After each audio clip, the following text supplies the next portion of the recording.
All right. I am with Ramsey, who recently got microacquired for a pretty significant amount. We were just chatting before we started recording. Ramsey, thanks so much for joining the podcast. Thank you for having me. It's a pleasure. So, soil and clay. Do you want to maybe tell people a little bit about what the company was and what it did? Yeah, so Soil and Clay is an online houseplant website. So we ship healthy and happy, mature houseplants from our greenhouse to your door, essentially. When we started it in right around October 2020. Nice. And it sounded like you scaled it up pretty fast, looking at the revenue numbers. Yeah, it was definitely an interesting startup. This was like my seventh startup that I have had. And meanwhile, I was running our direct response advertising agency like full time. And, I basically had to figure out how to ship live goods in the dead of winter in Chicago at a greenhouse 1.5 hours away from my house in the city. So after we kind of saw initial success, we had to, scale it up. Long story short, we had like tens of thousands of orders, and we had to ship it all within like, a 3 to 4 month period. Oh, damn. And we knew nothing about live goods or horticulture prior to, so it was definitely a learning curve, but it was really fun. Yeah, I love the business, and it just goes to show you, like, I mean, the exit seemed to be, like a good one for you. So I'm happy with that, and just how simple of a website or service it was, and the traction that you got so quickly. It's one of those, you know, there's so much opportunity with startups, and just finding like such a unique niche, I think, is awesome. So congrats on all that. So fast forward a little bit, launched a business, you reach, a point of scale. What made you decide to potentially sell the business? So I was doing this while growing my primary business like 400% year over year, which is our agency. And I also launched like 4 other e-commerce ventures at the same time. So it was really just a bandwidth thing. And, to scale it to the degree that we kind of envisioned and projected out, I just couldn't do it by myself or with my team. So we wanted to, approach relevant companies with a plan, because our plan initially was to raise like a Series A behind it. But we kind of bootstrapped this thing from the start, and it kind of did it by ourselves. So after we realized like, hey, like we're focusing on our direct response advertising agency, we decided to sell it or partner. And then we went down this journey. That's when I found out about microacquire after, Googling some things. And then we decided, this would be the best thing. So we basically built, a morphed deck that was like kind of like a Series A deck, but also like an acquisition deck to say, here's our plan. And with the right infrastructure and team in place, this is what this thing could do potentially. I like that a lot, because a lot of buyers are looking for, like, what would you do with the business if you would continue to run it? So laying out like potential growth opportunities for buyers is huge. So nice job on that. Yeah. And real quick on that, like what we wanted to do was stay involved. So we're actually still involved in the company. You know, we're vested into the company, and we still run the marketing behind the company. Nice. So we got to kind of keep our baby, and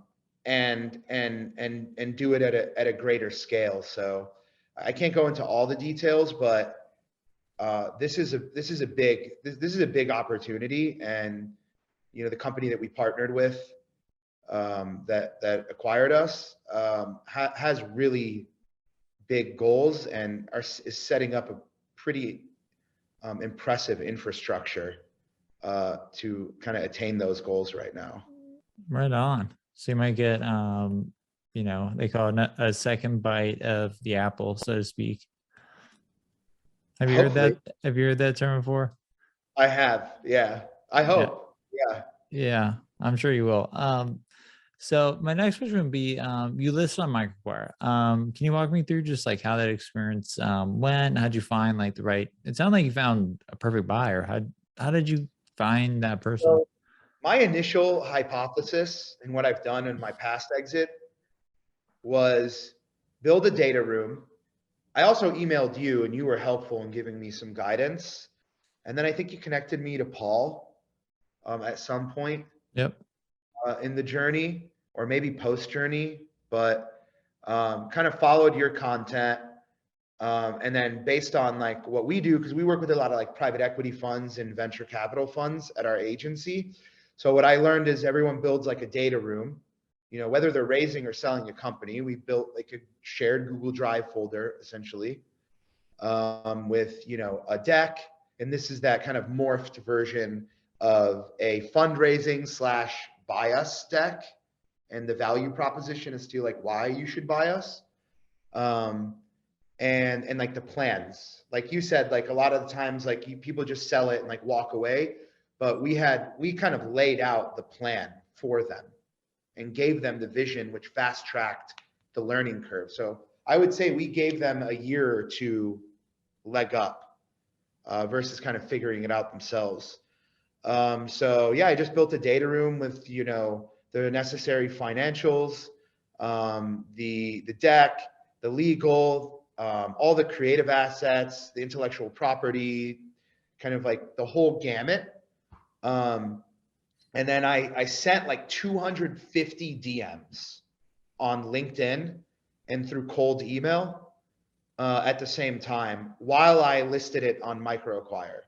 So I got 2 like really serious inquiries on MicroAcquire.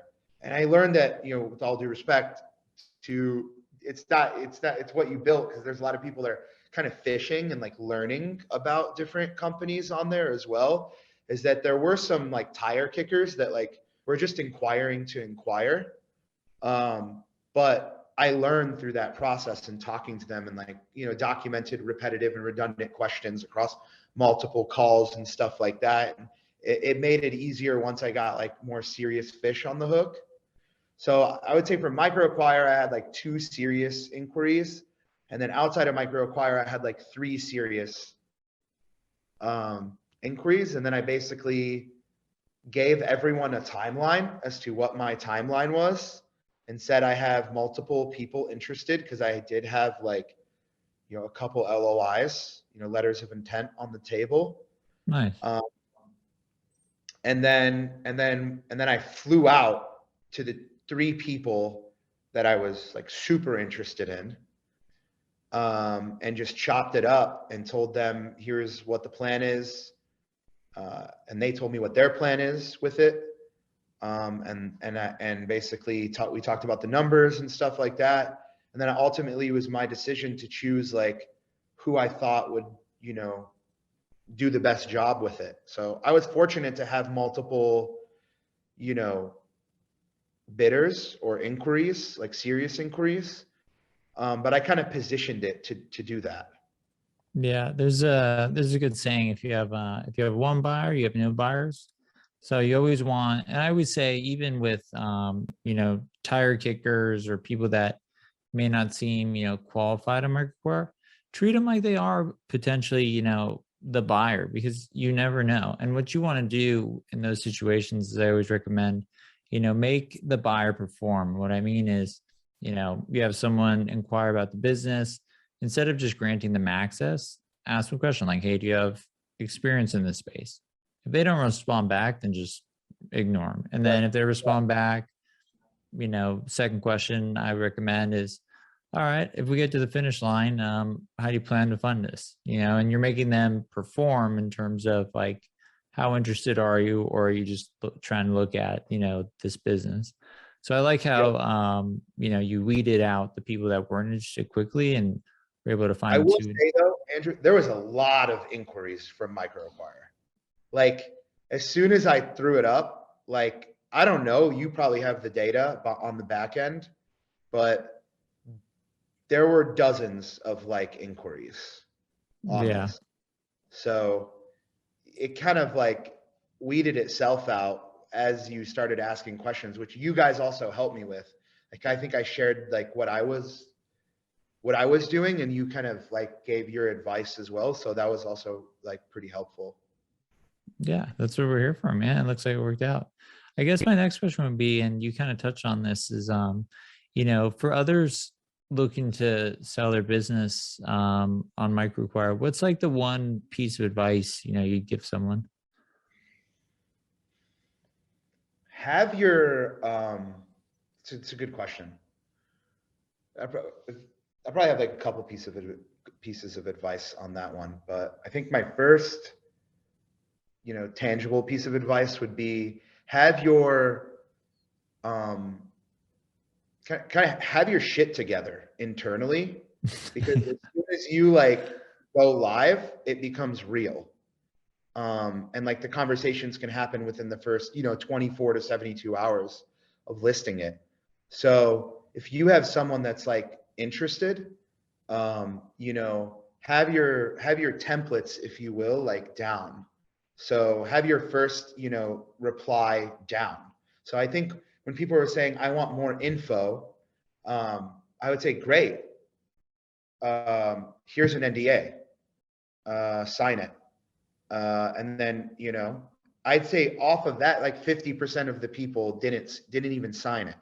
So off of the jump, I knew that maybe they weren't serious, or they were just kind of looking to grant access to the profile because I gated it based on your platform, by, asking them to request access.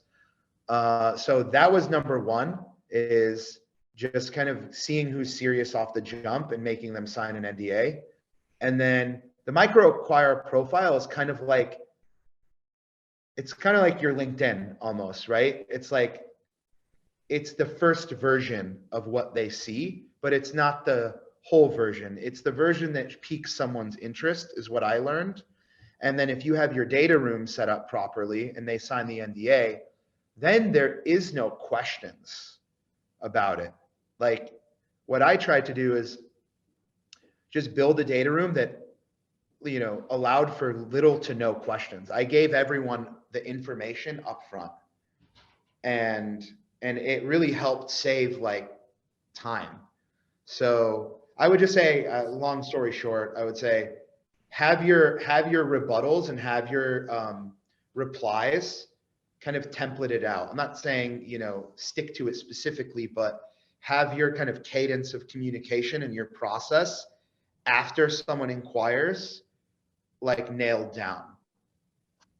Yeah, no, I think you kind of hit the nail on the head, and we see this a lot. And this is usually a pattern. This is a definite pattern we see across successful acquisitions, is just preparation, like actually putting some thought and some time into preparing, you know, proper financials, you know, how does marketing work? Like all the questions that a buyer is going to ask.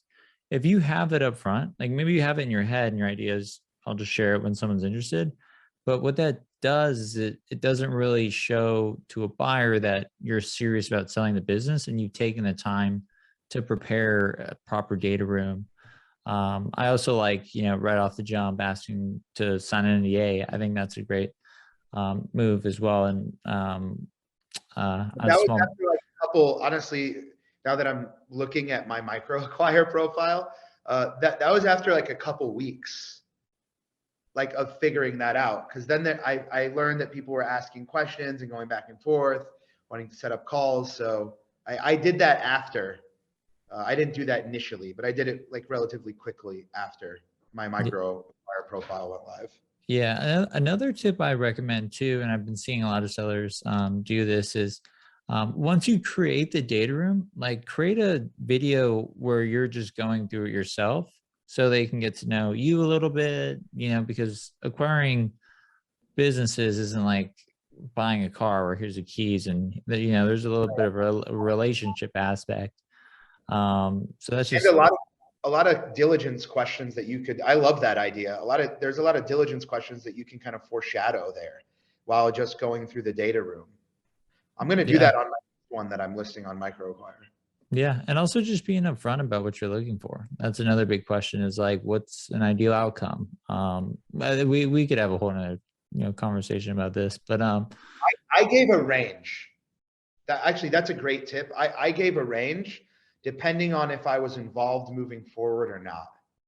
yeah, I like that because terms can, sometimes better terms is better than a higher final sale price. Like if it's half seller finance and it's 20% or 10% extra final sale price compared against all cash up front, you get to fully exit like what are you really trying to maximize? So being flexible on terms, I think that also opens your buyer pool a lot as well. So I like that tip. I guess my last and final question is you got a ton of stuff going on.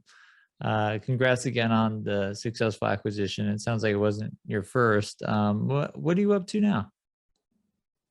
Well, I have to give kudos to you, Andrew, firstly, because I mean, you built an awesome platform and have corralled an amazing buyer network, it seems, of like real, aggregators, small family offices, VCs, individuals looking to diversify their income. Like it seems like that there's like a growing list of like people that are interested in consuming businesses.